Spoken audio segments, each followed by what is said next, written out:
bamaze bose bahigira ishuri ry'Imana, bose bahigira uburyo bakwiye kurwanya intambara.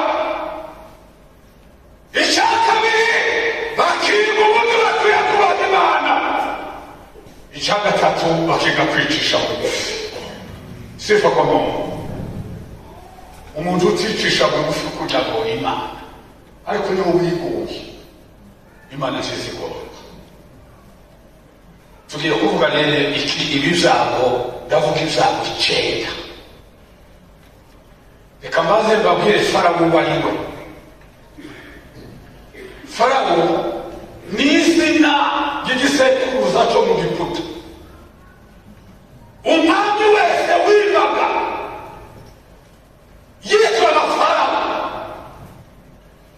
yatambuka atakibaho, umusimbuye akitwa Farawo. Uko niko izina rya Farawo ryakomeye mu Giputa. Kandi mu Giputa nta mana bari bazi, cyari igihugu cy'umwijima, basengaga ibigirwamana. Hari n'igitabo bimwe vuga, nzakunda gusoma ibitabo kimwe kivuga ngo abana Farawo nabo ngo baza bamusenga, kuko rero umunyamubiri umuntu wo mu Giputa utasi Imana. Bukeye Imana da ibwira Musa ati Mose mbwire Farawo ari ku bwoko bwanjye bose.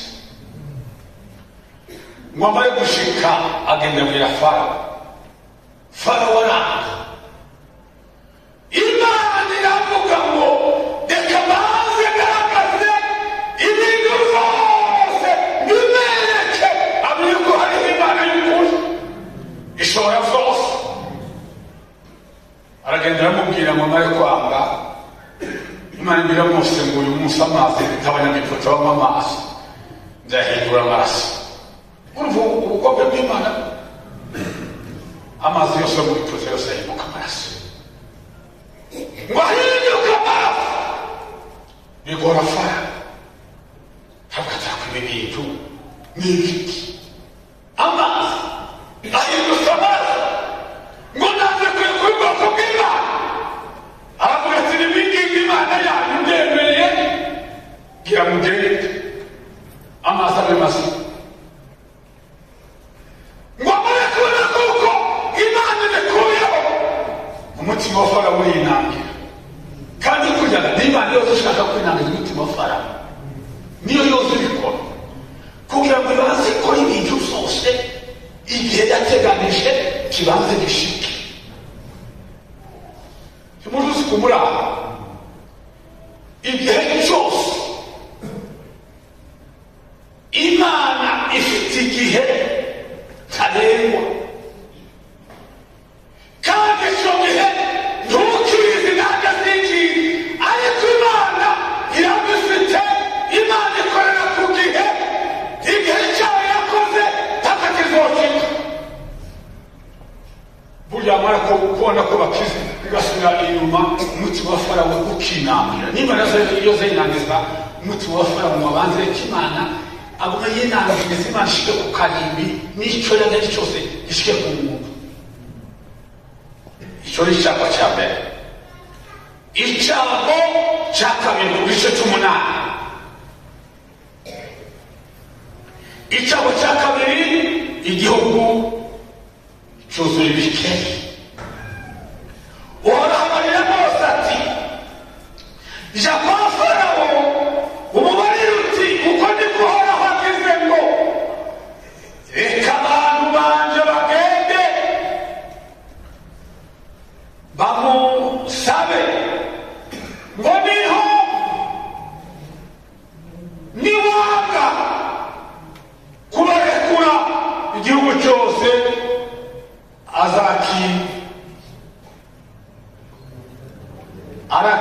arakigogororera ibiceri iyo biva bikashya. Uruzi ruruzura, ibikeri biduga bija ku nzu yawe no haruguru no ku buriri bwawe no mu nzu z'abanyarugo bawe no mu bantu bawe no mu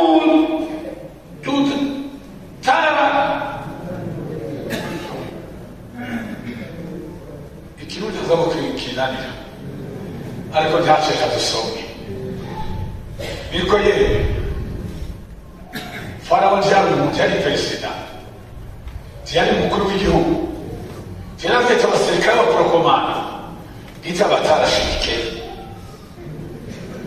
ureke kumwinjira bari bafite ububasha kubanza kuye kuri bwoko bwacu ibikeni zinjira no ku buriri bw'umwana abona birasagashe zose biva mu ruzi biraza neza byinjira ku buriri bwe no mu bantu bwe birashimira ati noneho ibi bintu ndagira gute biramucana abona ko hari hima sivamo dufite imana izatugwanirira dufite imana izatuburanira abagabo timugire ubwoba ibi bintu biriho muhaye mubona abahinga uko niko ndavuga murumva nimuhumure nyiribihe imana bifite sifa kwa Mungu ibikere Farawo abona birinjiye mu nzu no mu bantu be ngo bishika na hehe ngo no kuburiri aho kikere kutari kibi ngo zinjiranye umuntu uze kuburiri zinjiranye umutegetsi umwami perezida w'igihugu ati yemwe ati saba imana biramusatse ingingi imana yawe ibi bikere biveho gira bishire ngende ku bwoko bw'imana bugende Mose arasenga ngo mare gusenga ibikere bisubiyeyo yongera kandi Farawo akomantaza umutima kugira ngo bibe imana cyarize ibindi bintu ihayitegura hariya kugira ngo bibanza bishike byose nyuma zo kumenya ko hari imana y'ukuri sizo ko Mungu neno la Mungu litani kabisa. Oh haleluya. Hepfo haravuga ngo dusome ku munani igice cy'umunani umurongo w'umunani Farawo aca ahamagaza Mose n'Aroni arababwira ati nimunyingingire Uhoraho ingizi ibi bikeri abikure no mu bantu banje nanjye mbere kure abantu biwe bagende baje gushikanira Uhoraho ibimazi Mose yishyura Farawo ati fa kusigurira gusa umbabarire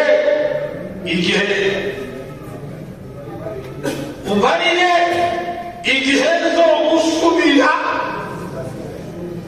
mena n'abanyarugo bawe n'abantu bawe ko ibikeri byatikijwe bikamvako bikava no mu ngoro yawe bigasigara mu ruzi honyine aramwishyura ati hobesho nawe aramubwira ati bizoba uko uvuze kugira ngo umenye yuko ntawuhanye n'Uhoraho Imana yacu ibikeri bizakuva bive no mu ngoro yawe no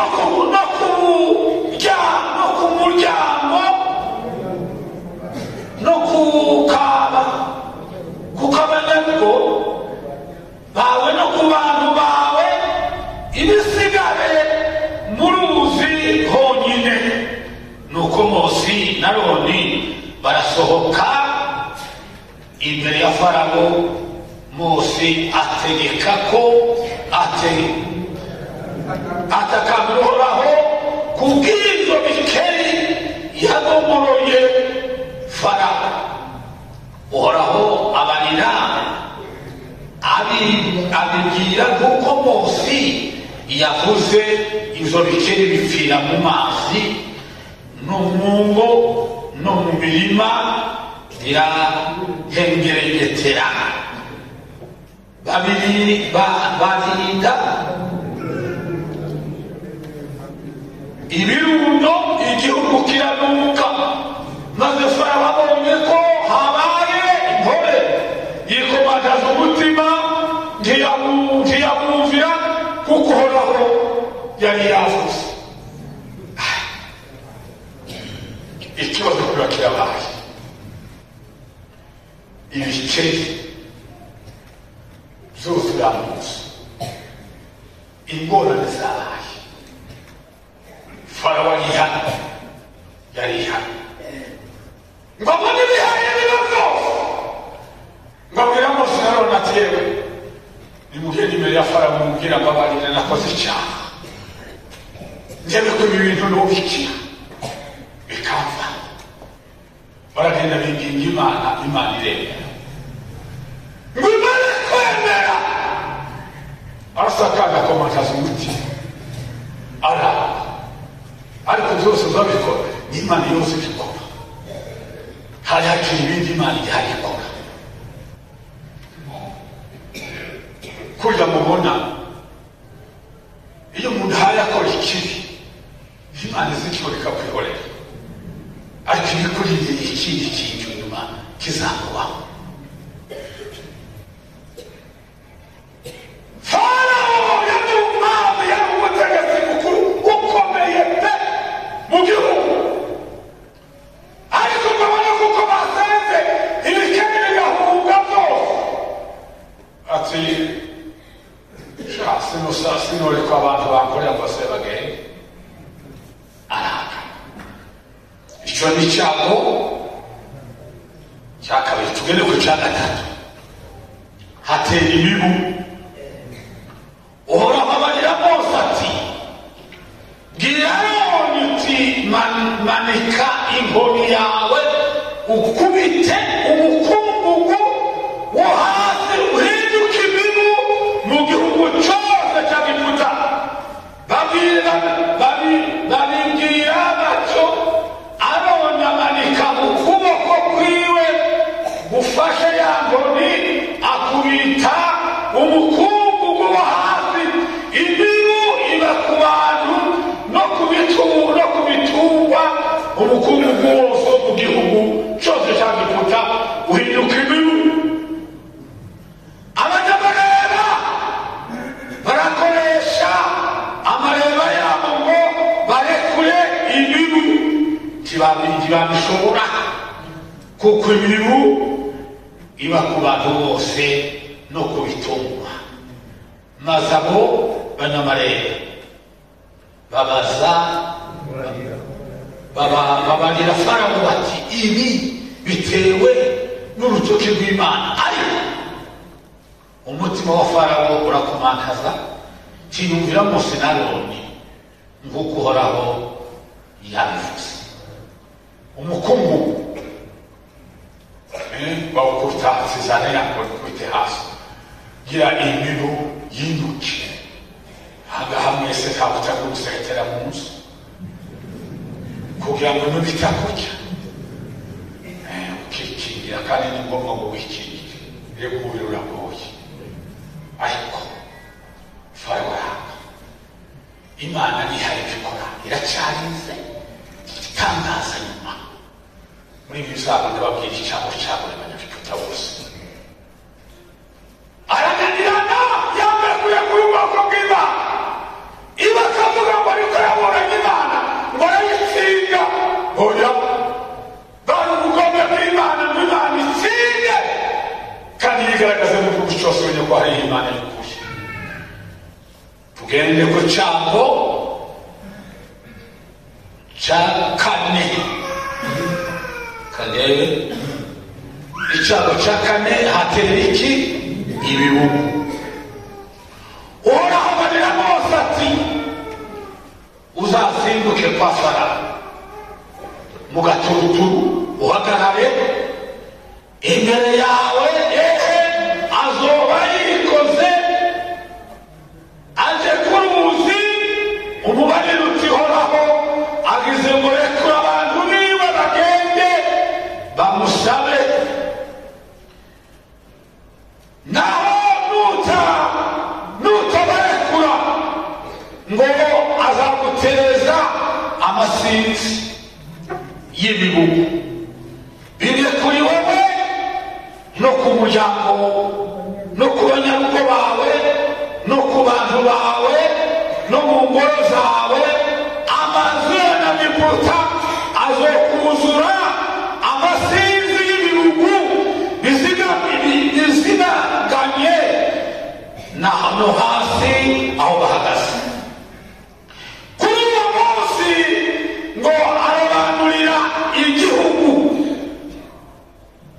igosheni aho hantu aho abantu biwe babaga amasinzi y'urugu ngo ntaha ntiyabagayo kugira ngo bamenye yuko uhoraho ari hagati yabo. Imana zimenyana n'ibitungano barananirana. Hari igitabo kimwe mfite ibi bihugu ngo vyari n'isumo zoza biva ku muntu hakabamo isumo ikomeye pe bararibwa urukundo bagira fara barabwira tugende nimwongere musabe Imana yanyu ikize ibihugu. Sinzi ndi wanyu iwashara ibintu z'ibihugu bizabikikazama agenda yiruka kubera ubuhibwe. Icyo gitabo kiravuga ngo hari isumo ikomeye ngo yariye abanyagiputa baribwa babukunju bake ibi bintu turakora iki kuko hano hepfo havuze ngo kandi ngo azoshira itandukaniro hagati y'abantu biwe n'abawe ejo nicyo kimenyetso kizabaho. Uhoraho abigira atyo amasinzi y'urugo aza ari icyago mu ngoro ya Farawo no mu nzu y'abanyarugo biwe, kandi igihugu cyose cy'Egiputa cyononekara kubw'ayo masinzi y'urugo. Ariko Farawo yanga kumva, Imana ikamwiyereka ikamubwira ibintu byose, ariko ntacyo byari bikomeje kuvuga ngo isinzire twijane twese tudafite ukuntu tubirwanya bikakujya bikatujyana abantu babapfuye. Ariko aranga umutima we kanisa kandi urakomagara. Tugende ku cyago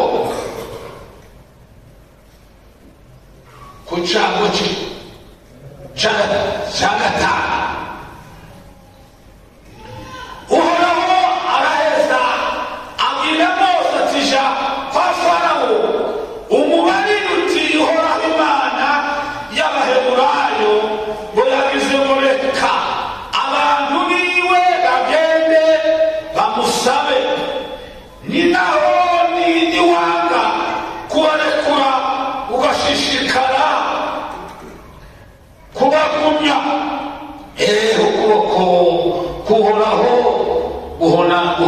guhanamiye ibyo utunze bigendagenda ku misozi no ku mafarasi no ku ndogoba no ku ngamiya no ku nka no ku mikuku na karyama k'icyago kazabitera. Kandi Uhoraho azashyiraho itandukaniro hagati y'aho Abayisiraheli n'Abanyagiputa. Mu Bisiraheli hose ntihazopfa na kimwe. Sifa kwa Mungu we. Nimwumve ko Imana izigira Imana iyo mu ijuru ikamenyeka, ikamenya ingamiya za Farawo, ikamenya n'iz'Abisiraheli. Farawo aranga hasi igitero kimara ibintu, kiramara ibintu pe kuko hateye karyana. Indwara yitwa karyana irazimara ibintu byose birapfa. Ngo bari gupfa Farawo yazarareba abona nyine ibintu byakomeye, amatungo yashize, ati nimugende. Yamara kubona kuko bishize atoya nimuhagararira agasakanya kaka. Imana ikakomeza umutima wawe wiwe. Tugende ku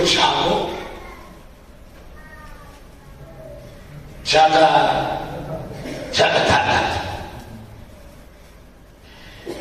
Uhoraho abarira Mose ati, Aroni ati, nimwabire amashi n'umunota wo muri tanure. Mose awutumurira hejuru imbere ya Farawo, urahinduka umukungugu. Wateye warariraga ku gihugu cyose cyo mu Egiputa, uhinduka ibihute, bivamo ibimungu,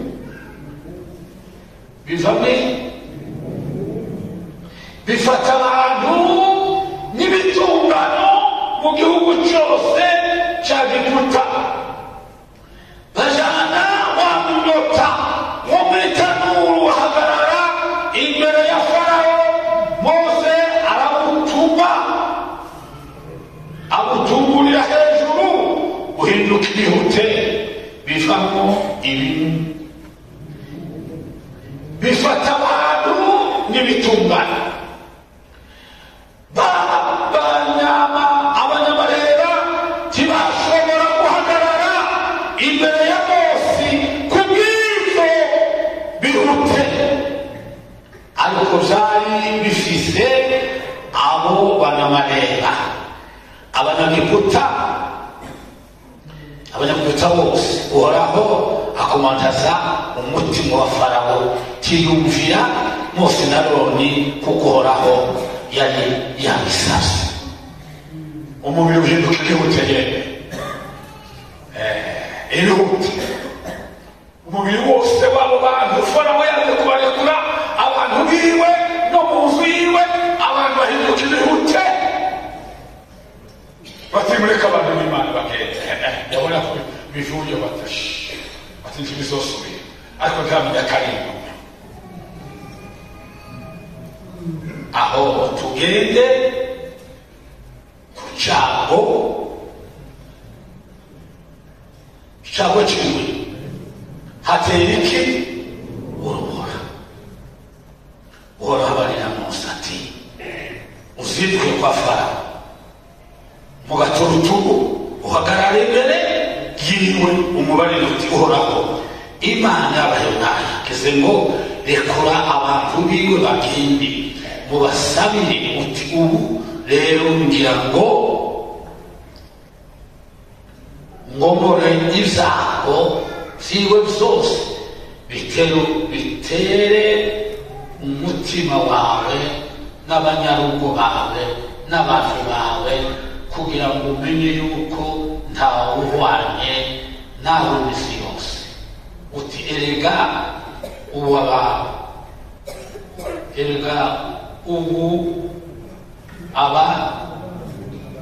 abambuye ukuboko kwiwe akukurikiraho icyiza. Reka ngekere aho ngaho, ndashaka kuvuga ibi bintu zateye umugabo. Izo zago zose n'inzago zateye Farawo, kandi yaragurije abana b'Imana, yakomeje ko bataye baje iwabo. Ngiye kuvuga icyago kimwe gikomeye cyabujije Abanyagiputa bose amahoro. Muri ibi byago uko ni icumi, icyo kure icyanyuma cyo kwisha abana b'imfura zicyabaye ikindi tugiye kuvuga. Tugende ku cyago, akarere icyago cy'icyenda. Niho ngiye kuvuga iri jambo rikomeye. Murumva ibyabaye gusubiza ahandi. Kamagirire gusubira no ku cyago cy'umunani. Icyago cy'umunani hatera inzige, maze Uhoraho abarira Mose ati, rambura ukuboko kwawe hejuru y'igihugu cy'Egiputa, hafi inzige zize mu gihugu cy'Egiputa, zirye ibyimeza zose mu gihugu imbere ya rwabura rwasize byose. Mose atunga inkoni yiwe hejuru y'igihugu cy'Egiputa, wahazana umuyaga muri icyo gihugu uvuye iburasirazuba, wiriza umunsi ukesha ijoro. Bukeye uwo muyaga uvuye iburasirazuba usa n'inzige,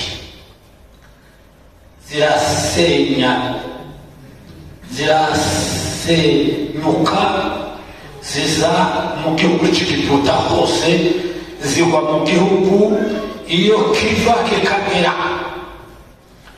Aricyo cyago gikomeye cyane uhereye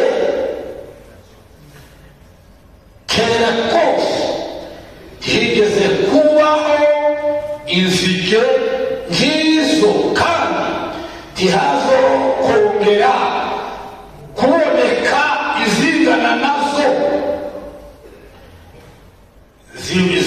Zizimagizanya igihugu cyose, bituma igihugu gicura umwiza, zijya zimaze zose. Igihugu cyose inzige zikwira igihugu cyose, ye ngo zizimagize igihugu cyose, zigora abanyagiputa na Farawo. Hari kugira ngo kurekura, havuga ati urabona ko bihwanye, ari niko imana zibibera, n'imana zibikura, akavuga ati nta kuntu bizosubira, reka n'imana ubwoko bwaje barabakoreraga, barabaretwa, bakubitwa ejo no kubaka, bagira gute, byari ibintu byinshi cyane. Reka some iki cyago cya cyenda. Iki cyago cya cyenda rero hacura umwiza, uhoraho abarira Mose ati tumba ukuboko kwawe mu ijuru, umwiza ucura mu gihugu cya Egiputa, umwiza umeze nk'ikintu cyo gukabakaba. Birekeye baravuga ngo by'igikorwa kuko urafata iki kintu. Uwo mwiza ariko wari umeze warakomeye cyane. Gice cyago cyawe abanyagiputa rero tuhasoma urumva uko byagenze.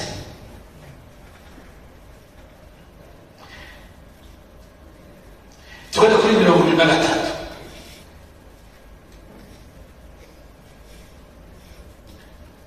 Ntihagira uba ubundi cyangwa ngo hagire uhaguruka ngo ava ahari.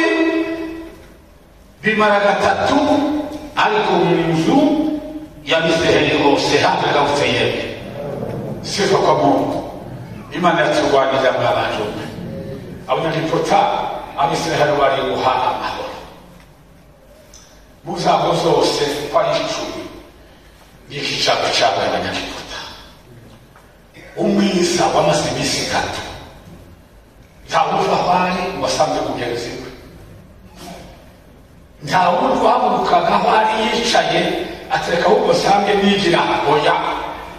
Iminsi itatu nta muntu uvugana n'ubundi, nta muntu usanga ubundi, nta muntu uje ahandi. Ngiki cyago cyakomeye mu bintu zose z'Abanyagiputa, cyakuye Farawo mu mutima. Umwiza ucura igihugu cyose, kuko muri aha nta busohoka, nta buja mu ruri, nta buja mu biro. Farawo umutima urakomana. Icyo gitabo kirakize gisobanura ibi bintu, kiravuga ngo Abanyagiputa bose nicyo cyago cyabateye ubwoba. Umwiza iminsi itatu, cyangwa usanga ubundi, cyangwa imikoro, cyangwa uja mu biro, cyangwa uja ahantu. Iminsi itatu hatagira umuntu uvugana n'ubundi, ngo Farawo arakomanga n'umutima, aravuga ati yebe ibi bintu birakomeye. Mw'abantu b'Imana, impamvu Imana yo zituma ibintu byose biba gutyo nuko yari ifite ibindi inyuma bizokurikira ibi izakorera abanyagiputa.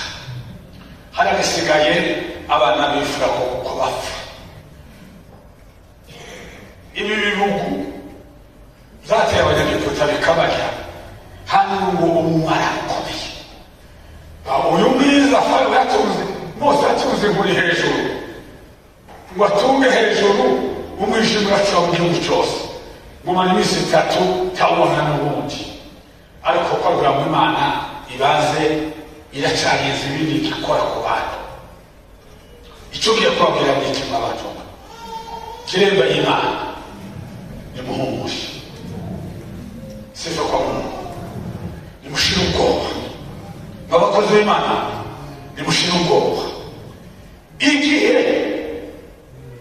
cy'umuntu, igihe cy'ibihe n'igihe cy'abategetsi, Imana niyo ifite igihe abibwira ngo ndagerageza gukora iki mbonye umuntu zamura ishengero ry'Imana uri kuri imbere. Nushaka kubikora wirane ku ijoro ubikore uri kuri imbere tatuzashikaho igihe cyose bifitwe n'Imana sifa kwa Mungu. None siko buri ubwoba ukumva imvuga mbere igihe cyagiye cyo kubaho n'Imana igifite. Noneho ngiye kubabwira ngo Abisirayeli mu guhaguruka Imana yaragera abategetsi yababwira ngo ntimugende uko mugomba, tuvuga uko ushaka. Wa mugabo n'umugore uri ahantu umukozi dusangiye ishengero ry'Imana reka kuvuga uko ushaka, ntugende uko ugomba, tuvuga uko wishakiye. Oya, vuga nk'abakirisitu, genda nk'abakirisitu, icishe bugufi nk'abakirisitu, gendana n'Imana nk'abakirisitu. Ureke Imana gutegeke, ureke Imana ibane nawe, ureke Imana muvugane nawe, ureke Imana muganire. Igihe cyose kiriho dufitwe n'Imana, nta gihe ufite ku bwawe. Imana yabikomanga na Farawo kugira ngo ibizapfa byose Imana yarabiteguye kugira ngo bishikire igihugu cy'Egiputa bamenye ko hari Imana. Oh, haleluya. Kukatangira umutegetsi ariko yewe zakomeye ibikeri kwizera kuri bwawe biteye ubwoba abagabo. Ukabona gukora birinjiye muzorebe ibikeri ubu mukizi biza bivuga iyo biri biracecetse ariko kavura kavukubita hasi